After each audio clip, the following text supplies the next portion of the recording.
Let us close our eyes. Let us remember masters, especially I am remembering Sri Gurudev, Paramahansa Hariharananji Maharaj in the breath.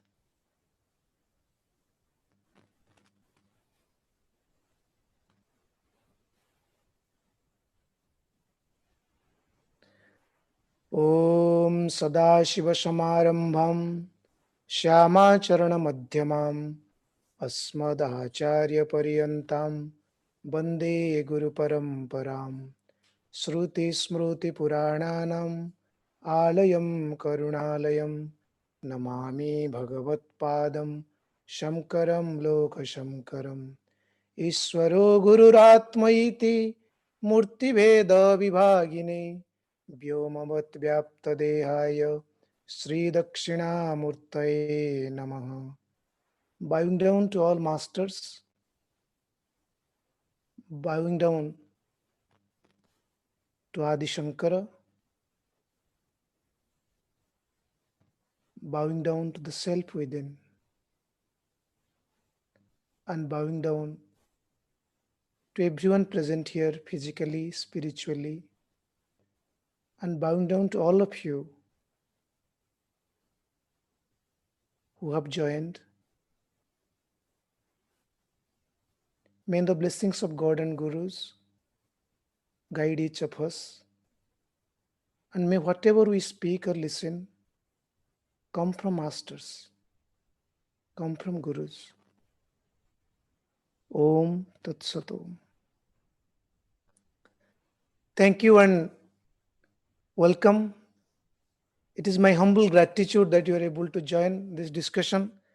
This is a new discussion series that we have started, where we are going to take 18 classes, half hour each, where we'll discuss a summary of each chapter of the Bhagavad Gita. As we know, the Bhagavad Gita has 18 chapters, and we are going to discuss that.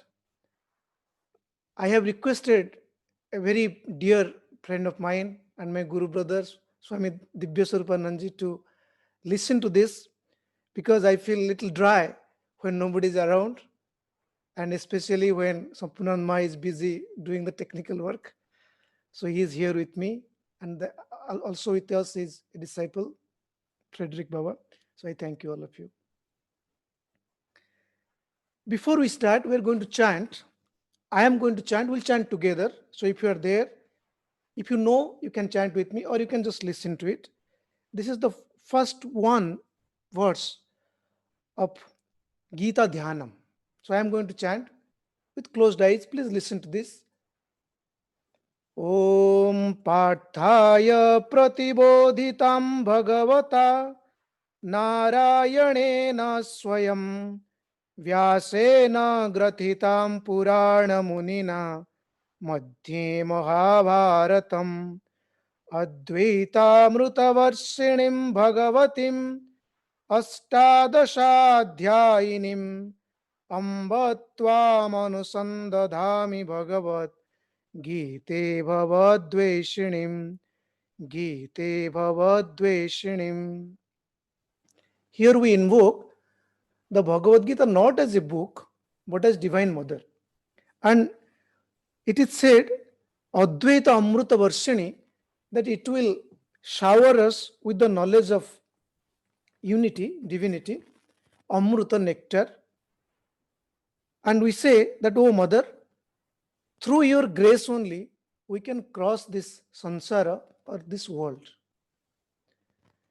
So with this, we are going to discuss the first chapter of the Bhagavad Gita. I will tell what is the name of the first chapter afterwards. But before that, I will give a little guidance of what the Bhagavad Gita is. In the Indian tradition, there are two great national epic. One is Ramayana, one is Mahabharata. That has influenced generations after generations for thousands of years. People, character, culture, everything that has been influenced by these two great epics. Some may doubt the historical aspect of it. Some say maybe it is not historical. But nevertheless, the impact of it on our society cannot be denied. We see the name Rama everywhere. We see the name Krishna everywhere. So whether it is historical or not, if we keep that aside, the teaching that it has got to us and the influence that has brought it to our life, to the society, to the spiritual aspect, is humongous and undeniable. Now the question arises is that why should we go back to something that may or may not be historical, may or may not have happened? You see, in our life, we do not do anything that does not have some impact on our life. For example, I heard a story that if you go to market and you suddenly see an expensive shampoo is on discount, 80% discount, and you are bald, you are not going to buy that shampoo, will you? So it is useless to you, even if it is expensive, unless you are thinking to give a gift. Similarly, these great epics, Ramayana and Mahabharata, must have got something to us, something deeper into our life. Hence, for thousands of years, generations after generations are following it with reverence. The another aspect of that two great epics is that in that great epic, all the characters, whether the great ones or you can say the negative characters, they are not only positive or not only negative. They are not have been defined in a black and white phenomenon, not as hero and villains. Every character is a mixed character with positive attitude, with negative attitude. Sometimes he has done good, sometimes he has done terrible. And this shows us that naturally in a society or within our life, there is absolutely no way we can call ourselves completely divine or completely devil. And this is actually, if you look at the Ramayana, Lord Rama has instances where he has become very weak. He has probably taken some decisions that were not correct. He has cried. He had sobbed. Similarly, if you look at Ravana, the main villain, there has been great divine qualities that has been described. We come to Mahabharata. Yudhishthira, the most divine one, we can say, has done things that are not correct, has taken decision that was detrimental to his life, has taken decision that were not even justified. But at the same time, if you look Duryodhana, in some cases, his life also has been given a great importance where he has shown characters of friendliness, dedication to friends, and things like that. So it shows us that in our life or in the society, we cannot really say that a person is divine or devilish just like that. A person, we can say, has more divine qualities. We can say that. Coming back to our discussion point of the Bhagavad Gita has been called as the cream teaching of the Mahabharata. Mahabharata, it is said, happened 5,000 years ago. This is something the Indian system, the Indian sages believe. Ramayana happened 7,000 years ago or a little more. And the teachings of the Mahabharata has been condensed into this little book of poem of 700 verses called the Bhagavad Gita. We discussed that if something is not necessarily useful for me, there is no point for me to go over it just because it is beautiful. It must give me some joy or it must give me something in future. So we read a novel, we get some joy out of it. We read a biography, we get some inspiration out of it. So what do we get from the Bhagavad Gita? That is what our discussion point would be from start to end. The Gita has been called as the Upanishad of the Upanishads. So we have hundreds of Upanishads, out of which 11 are main, and the Bhagavad Gita has been called as the essence of every Upanishad. But at the same time, it has been said that though we can study the Bhagavad Gita intellectually, but approach the Bhagavad Gita through love and devotion, through surrender, because we don't go to mother intellectually. For example, we see our mother, we don't go and calculate mother is 5 foot 3 inch, looks like this. That's not how we deal with the mother. Similarly, the masters have told that when you talk about the Bhagavad Gita, or when you listen about the Bhagavad Gita, you consider that this you are talking about the mother. So, like the mother, there would be mistakes, but there is love within. Similarly, in our discussion, that is what we expect to have, at least with God's grace, between myself and all of us here. The another thing that has been told by the Bhagavad Gita, that it is so deep and so dense, is that it is only the monks can understand it. But the practical situation was, it was discussed by Lord Shri Krishna with Arjuna. That was the whole essence of the Bhagavad Gita, whole discussion of the Bhagavad Gita, and both were married people, had children. So you see, there was no monks available there. And who wrote? The writer, Vyasa, was also a family person. The ones who are discussing were people from family. The one who is writing is a person from the family. So to say that it is only for monks, it's absolutely not correct. Then it is said that when you are studying something, something must happen. We call it concentration, and the masters have called it as ekatmata. We must merge into it. For example, I have seen many places in West, many students, they will go and sleep or lie down or sit near a river bank and study. And I was amazed, because there would be people going, there would be people talking, and they have absolutely no worry about it. These days, these headphones have come. At the time when I saw them, it was not there. Similarly, because they were so concentrated, so merged with what they were studying, it is called ekatmata, that whatever I am studying, I am becoming one with that. In the Bhagavad Gita, multiple people have become one with it while that was being discussed. Lord was discussing with Arjuna. So because Arjuna, Lord's name was Sri Krishna, because Arjuna becomes so merged with the Bhagavad Gita, one of the name of Arjuna is Krishna. Now come back to the person who was writing. Says Vyasa, you cannot, we see, something cannot be written unless we become one with it. Suppose we see an object, a scientist takes tremendous amount of concentration to become one with whatever he or she is writing. Otherwise, there will always be a gap. If says Vyasa has to write everything Lord Krishna is telling Arjuna, then he must have become ekatmata, must have merged with it, with the teaching. That's why one of the name of says Vyasa is Krishna. It's called Krishna Dvaipayana, to have a differentiation. So the speaker, the listener, the writer, all are Krishna. And we'll discuss what is the meaning of Krishna afterwards. Gita has 18 chapters.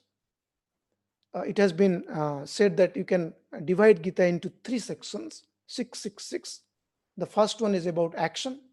The second one is about devotion. So the first one is about action. The second one is about knowledge. The third one is about devotion. That is what has been told. It's a rough thing. Now I am going to tell you a little bit, because most of you might be knowing, but still, as part of our discussion for continuity purpose, I will tell you my understanding of what happened before the teaching of Gita happened. So we know that there was some family dispute. There is always dispute within families only. There was a family dispute for whatever reason, and brothers of the same clan decided, after several negotiations failed, they decided to go to war. So the war has been finalized. At the time, the norm was that that we'll go meet at the war field, and there's the armies are standing in one side this army, other side this army. There is a calculation that has been given from the Pandava side. The total number of army people were 1.5 millions and 7 Akshonis, which calculates of approximately to 1.5 million.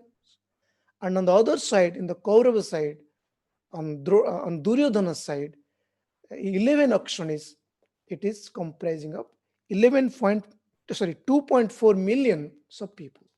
So total 4 million people standing to fight. Now they have not gone with the joy, definitely, that let us fight and have joy. No. Here they have gone with the sole aim that probably, most probably, not probably, most probably I am not going to come back. So they have probably said goodbye to families, ready to die. Now you can imagine what kind of atmosphere that would have been. And this 1.5 million is only people. There would be elephants, horses, chariots, and the charioteers have not been calculated in this calculation.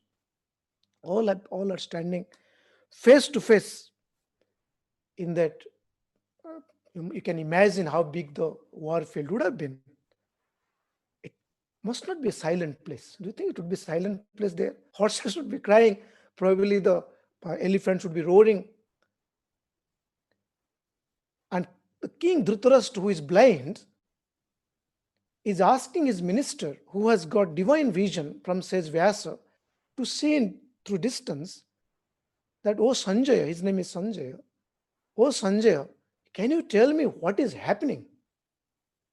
Because he's worried that maybe there is still a possibility that somebody has accepted that, this is not a good thing to do.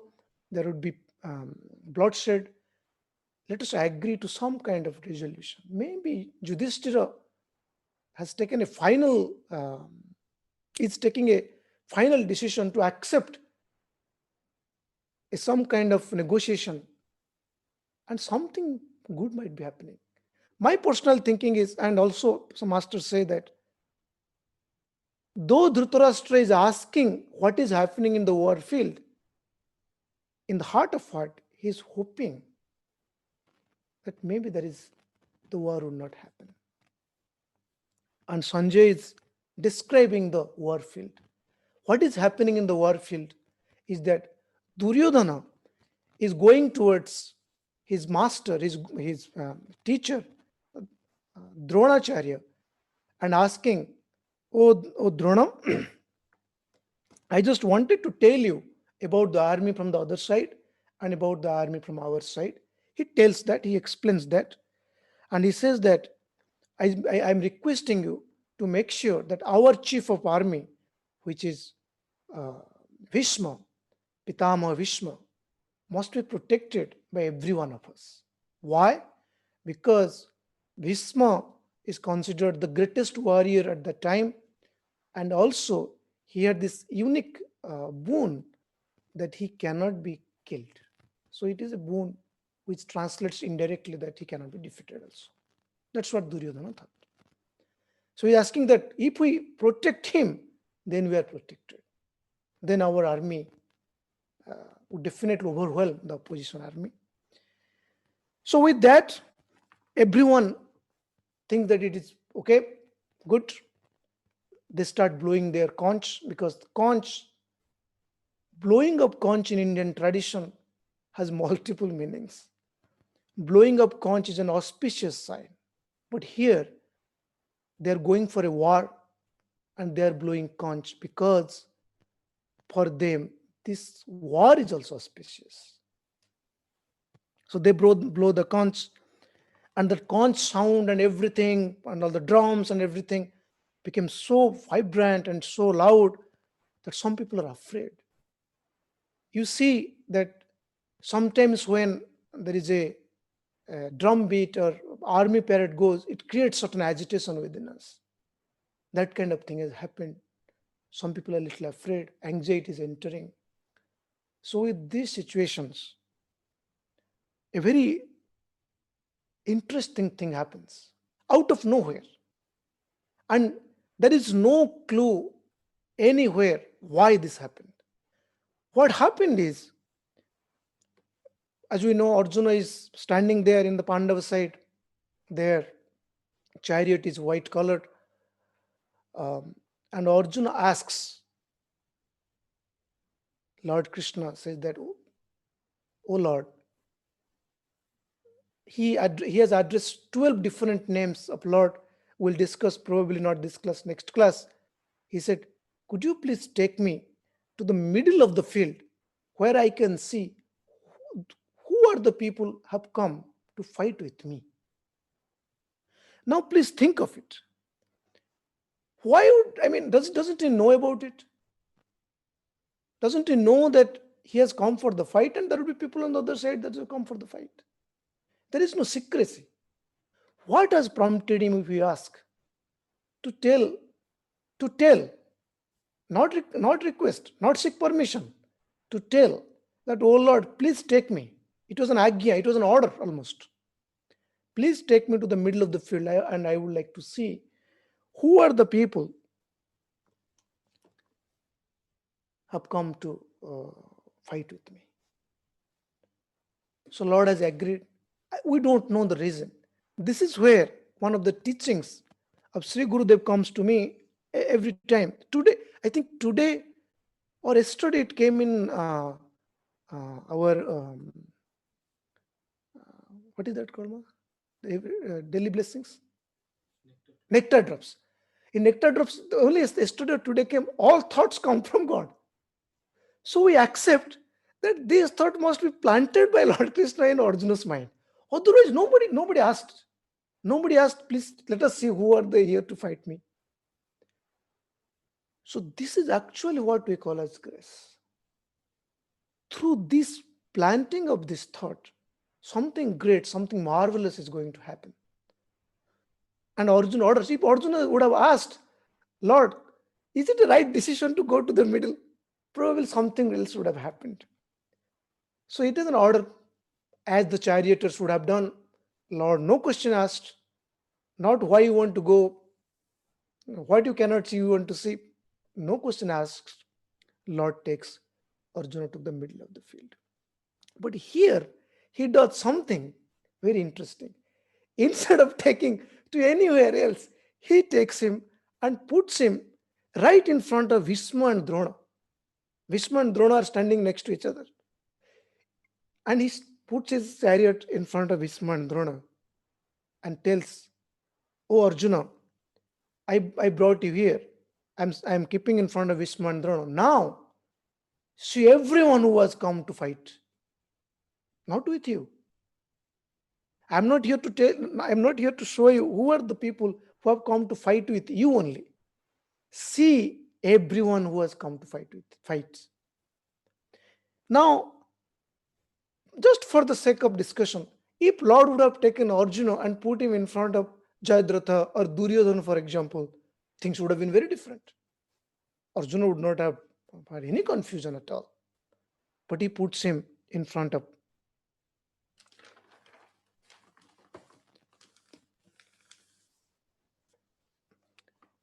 Bhishma and Drona and says that, "Please see everyone." And Arjuna takes a look around everyone, 360-degree view. And what does Arjuna see? Arjuna sees that people who have come to fight are none other than some of his children, nephews, brothers, uncles, maternal uncles, and you name it, teachers, you name any relationship except the women's, of course, and they're all there. Now, masters say that when you study the Bhagavad Gita, be an Arjuna. Now let us put ourselves in Arjuna's feet.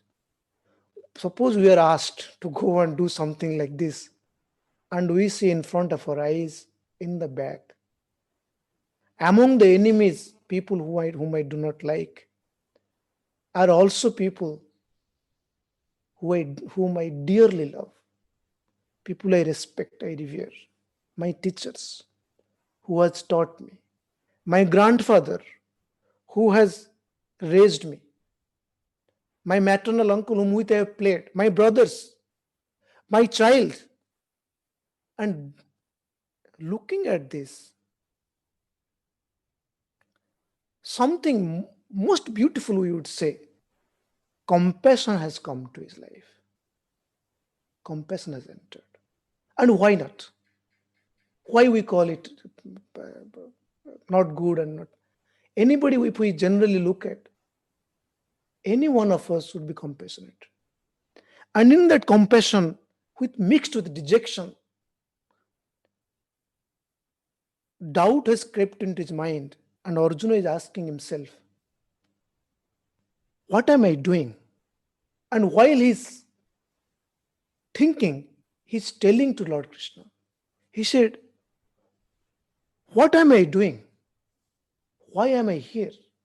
What do I gain by killing these people? Will I even get satisfaction after the war is over? Suppose I win.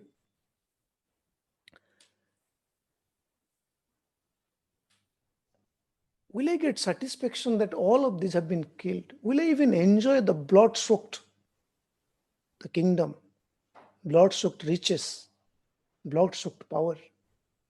Will I ever get good night's sleep if I kill my teacher, my grandfather? So this has overwhelmed his emotions. And if we put ourselves, if a situation like this comes to us, at least Arjuna was telling this, we would not even tell this. And he's telling this to Lord Krishna. Please think that Lord Krishna is not asking anything. He has not asked that you tell me. Arjuna is spontaneously telling all this. And while telling this,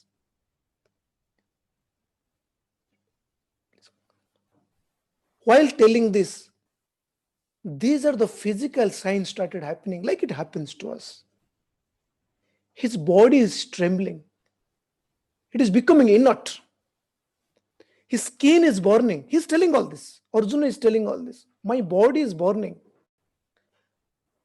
My skin is burning. My body is trembling. I feel as if there is no energy in my body. My mouth is drying up. My mind is deluded. That means I'm not able to think clearly. I'm losing grip on my bow. Arjuna was standing like this. He's not able to stand. The force, the strength of the body is going down. He's not able to stand. And he says, oh Lord, by doing this, if this war happens, where millions of people will die, what is going to happen? Families are going to lose their family members. There would be completely devastation of righteousness. There would be Varna Sankara, means people will mingle without any thought of what is good, what is bad. There would be Vyavichara. There would be no conscience to keep people. There would be Akala. There would be no people to farm. There would be food shortage. There would be nobody to do farming. And he says, oh Lord, is it not enough that we do not do this war? What do I gain? I would rather go and beg and become a sannyasi, become a monk, rather than killing my own teachers and my own my grandfather, great-grandfather. With this, Arjuna sits down, the bow fell. He sits down with dejection. He sits down with complete compassion. Tears are rolling. He has no faith on himself. He's looking at Lord. And in the second chapter, we'll know a little bit more about it also. And Arjuna sits down. This is the main summary of the first chapter. I was hoping that we'll discuss the spiritual aspect of it, but that will continue tomorrow. We must discuss the spiritual aspect of it because that would be the basis of our discussion. With this, we will end today's class. But let us contemplate, when we think of, let us ask ourselves, or let us be an observer and ask, whatever Arjuna did, was that incorrect? Was that unjustified? Is it not true that when people would die, there would be huge issues in the society? Is it not true that families are going to lose their members? Righteousness will be affected. There would be vyabhichara, there would be mixed. There would be no conscience in people. And there would be food shortage. And every kind of problems in the society that we can imagine will happen when 4 million people will die. And 4 million warriors are going to die. Who is going to teach? There will be no teachers. Is it not justified? Is it not true? Has Arjuna said anything that is not true, that is not correct? Let us contemplate that today. Today is Wednesday. We'll meet day after tomorrow. We'll continue this chapter 1. We'll discuss the spiritual aspect of it, and we'll also discuss the crux or the core point Lord is going to address. With that, may the blessings of Mother Gita, may the blessings of Lord Sri Krishna, may the blessings of Masters guide us, protect us, and be upon us all. Om Tat Sat Om. Please stay. We'll take a minute. We are going to have a little bhajan for 15 minutes. So please stay while we transition the preparation. It will take 1 minute.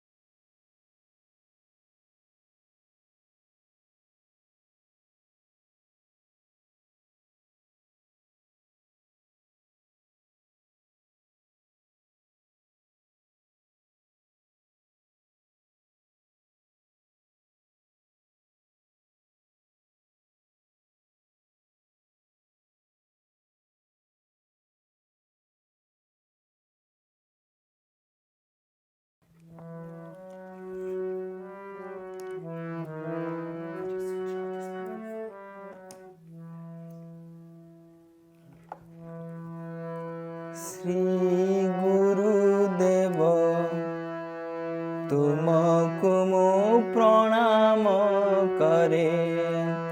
हे गुरुदेव तुमको मो प्रणाम करे। श्री गुरुदेव तुमको मो प्रणाम करे। श्री गुरुदेव तुमको मो प्रणाम करे। तुम बिना किए मोर, तुम बिना किए मोर अछि संसारे। हे गुरुदेव तुमको मो प्रणाम करे। श्री गुरुदेव तुमको मो प्रणाम करे।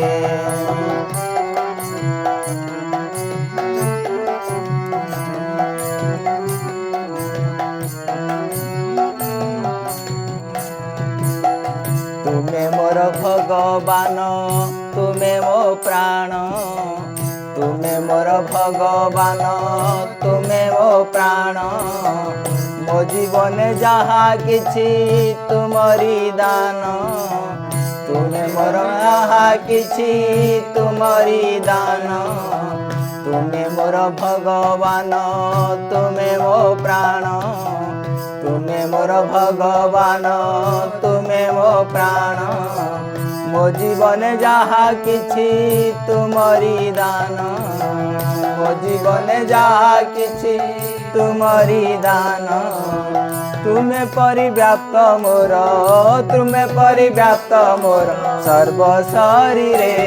ହେ ଗୁରୁଦେବ ତୁମକୁ ମୁଁ ପ୍ରଣାମ କରେ, ଶ୍ରୀ ଗୁରୁଦେବ ତୁମକୁ ମୁଁ ପ୍ରଣାମ କରେ। तुम बिना किए मोर, तुम बिना किए मोर अच्छी संसारे। हे गुरुदेव तुमको मो प्रणाम करे, श्री गुरुदेव तुमको मो प्रणाम करे।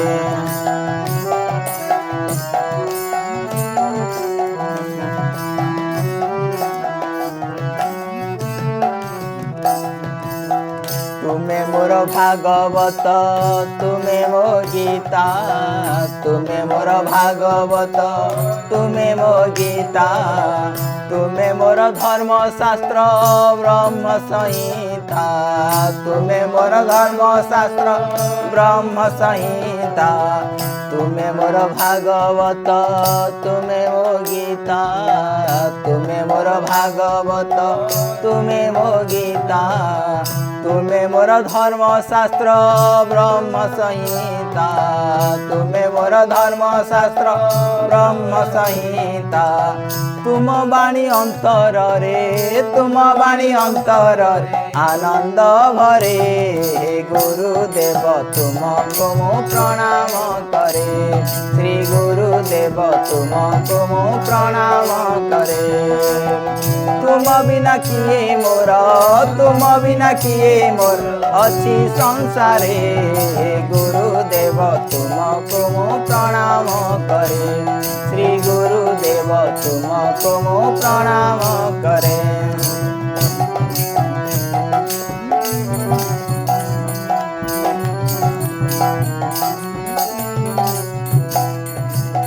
तुमे मोर माता पिता, तुमे मो बंधु, तुमे मोर माता पिता, तुमे मो बंधु।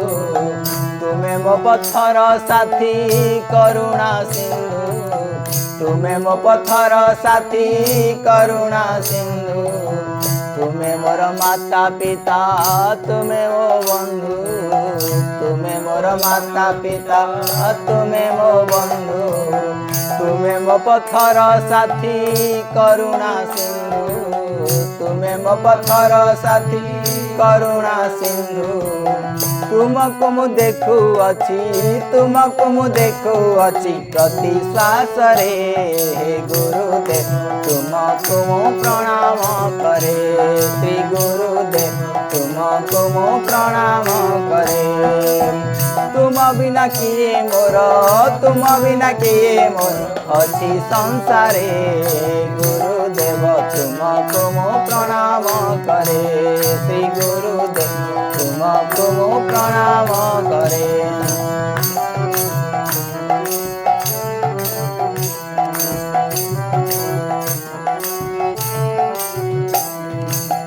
दिय मोर अंतर रे असीम शक्ति, दिय मोर अंतर रे असीम शक्ति। दिय मोर मन प्राणे तुमरी भक्ति, दिय मोर मन प्राणे तुमरी भक्ति। दिय मोर अंतर रे असीम शक्ति, दिय मोर अंतर रे असीम शक्ति। दिय मोर मन प्राणे तुमरी भक्ति, दिय मोर मन प्राणे तुमरी भक्ति। तुमको पाई मु धन्य, तुमको पाई मु धन्य ए जीवन रे। हे गुरुदेव तुमको मो प्रणाम करे, श्री गुरुदेव तुमको मो प्रणाम करे। तुम बिना किए मोर, तुम बिना किए मोर अच्छी संसारे। गुरुदेव तुमको मो प्रणाम करे, श्री गुरुदेव तुमको मो प्रणाम करे। गुरुदेव तुमको मो प्रणाम करे, श्री गुरुदेव तुमको मो प्रणाम करे।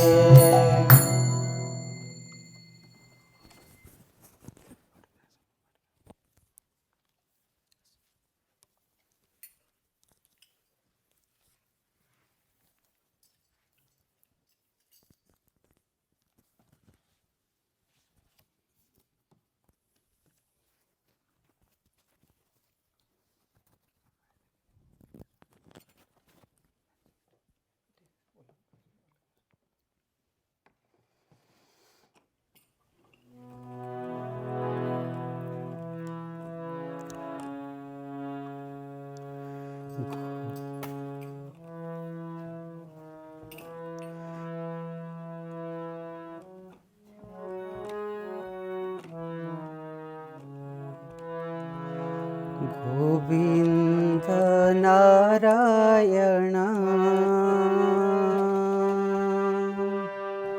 हरे गोपाल नारायण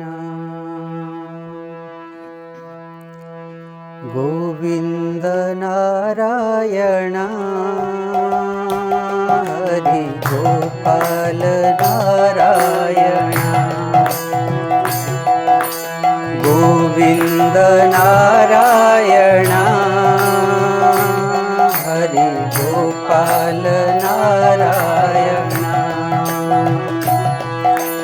गोविंद गोविंद दामोदर गोविंद गोविंद गोविंद दामोदर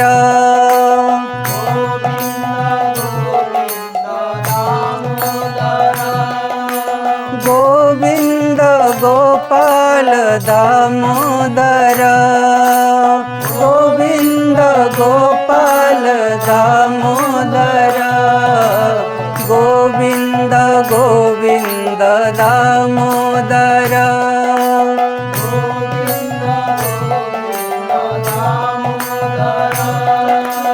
गोविंद गोपाल दामोदर गोविंद गोपाल दामोदर हरि मुकुंद माधव दामोदर हरि मुकुंद माधव दामोदर गोविंद नारायण हरि गोपाल नारायण गोविंद नारायण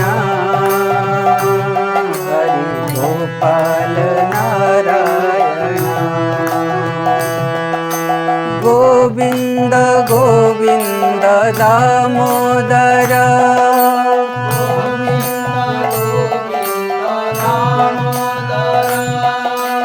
गोविंद गोपाल दामोदर गोविंद गोपाल दामोदर गोविंद गोविंद दामोदर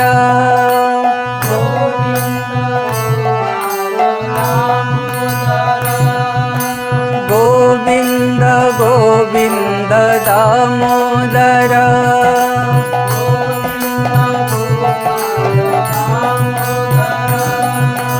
गोविंद गोविंद दामोदर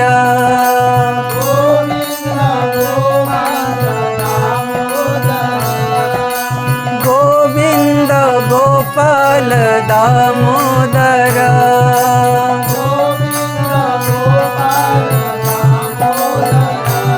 हरि मुकुंद माधव दामोदर हरि मुकुंद माधव दामोदर जय हरि गोविंद नारायण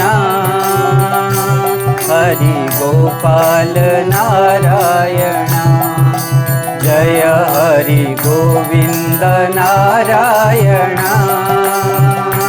हरि गोपाल नारायण जय हरि गोविंद नारायण हरि गोपाल नारायण जय हरि गोविंद नारायण हरि गोपाल नारायण गोविंद गोविंद दामोदर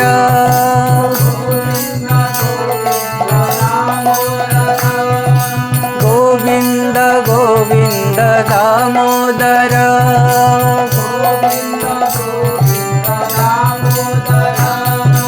गोविंद गोविंद दामोदर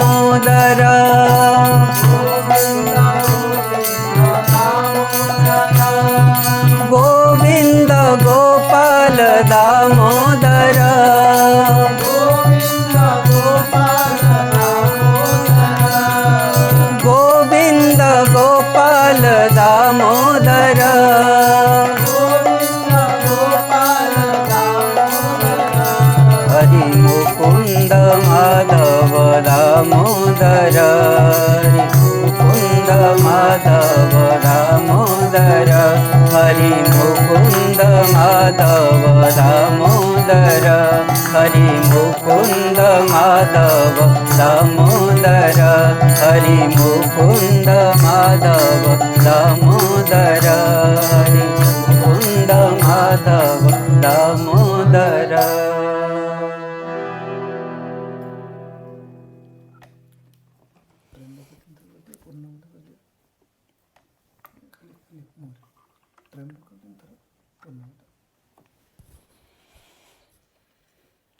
ॐ त्र्यम्बकं यजामहे सुगन्धिं पुष्टिवर्धनम् उर्वारुकमिव बन्धनात् मृत्योर्मुक्षीयमामृतात्. ॐ त्र्यम्बकं यजामहे सुगन्धिं पुष्टिवर्धनम् उर्वारुकमिव बन्धनात् मृत्योर्मुक्षीयमामृतात्. ॐ त्र्यम्बकं यजामहे सुगन्धिं पुष्टिवर्धनम् उर्वारुकमिव बन्धनात् मृत्योर्मुक्षीयमामृतात्. ॐ पूर्णमदः पूर्णमिदं पूर्णात् पूर्णमुदच्यते पूर्णस्य पूर्णमादाय पूर्णमेवावशिष्यते. ॐ शान्तिः शान्तिः शान्तिः.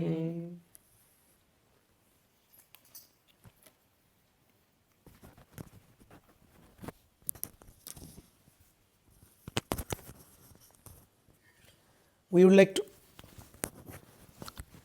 would like to send our heartfelt gratitude that you were able to join us today. It is a blessing for all of us to be with you all. On behalf of everyone here, we would like to thank you, and on behalf of everyone there, we would like to thank Brahmachari Prakash ji and Ravindra ji. Ravindra ji is in our team, and because of some health reasons, he took a break. So I'm glad that he sang a beautiful bhajan. And Prakash ji sang a beautiful song written by Sri Guruji, O Master, O Sri Gurudeva, I bow to you. This is something most of us might have heard. So it's a beautiful thing mentioning that, O Lord, O Master, you are my God. Whatever I have got in my life is because of you. And one of the beautiful teaching I got from this long back is that I am observing you. That means Sri Guruji is telling that, oh Gurudev, I am observing you, means I am observing Gurudev in my every breath. So this is something, let us practice as much as possible. With this, again thanking Matt Baba, Sampurnanma and Frederick Baba and Dibya Swarupananji that for joining us. May the blessings of God and Gurus guide us, protect us in each and every breath. Om Tat Sat Om.